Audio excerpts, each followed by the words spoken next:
Thinking about where you can stay in Siquijor na Instagram-worthy? No brownouts at my strong Starlink internet? Check out our accommodation in Siquijor and watch this vlog till the end because we're doing a full tour, food, activities, price breakdown, and real talk review.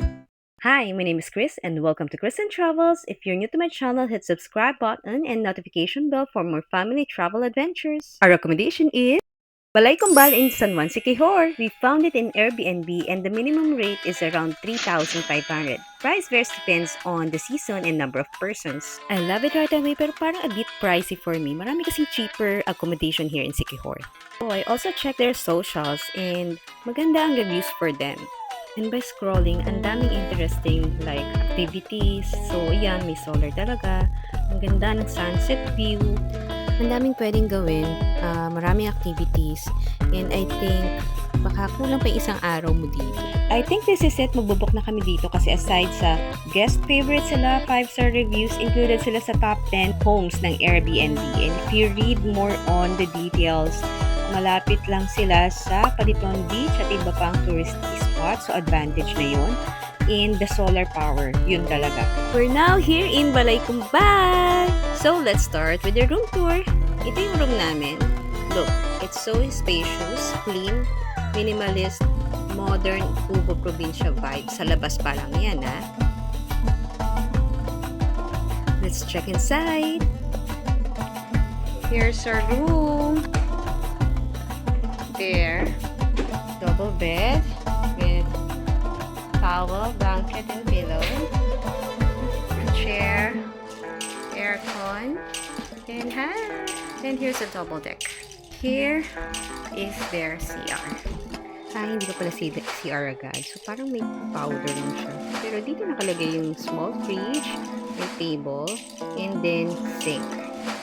Yun yung CR. Oy, good. May separate urinals, bidet, and hot and cold shower. We got it for 11,411.77 for 4 adults and a toddler for 2 nights. Now, let's have a full property tour. Upon entering, you can see water activity stops and cottages. Here on the left has toilet and shower room with sink outside.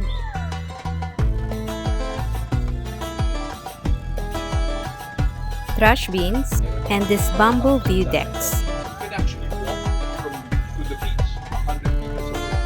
So it's a walk, not just being A workspace in the kitchen. And of course, hindi mawawala ang access to the beach. Wow!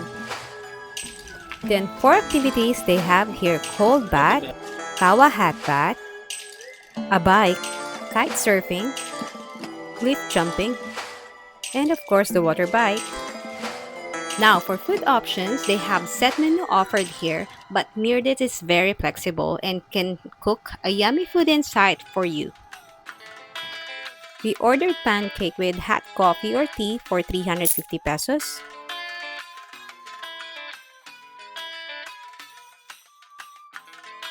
Pancit canton for 350 pesos. And chicken wrap for 250 pesos. If you're looking for a budget meal, a 300 to 400 meters walk is a Lovis Food House. Here you can have chicken in asal, pork barbecue, hot dog, chorizo, and a lot of lutong ulam. If you're craving for pizza, Dolce Amore is just nearby.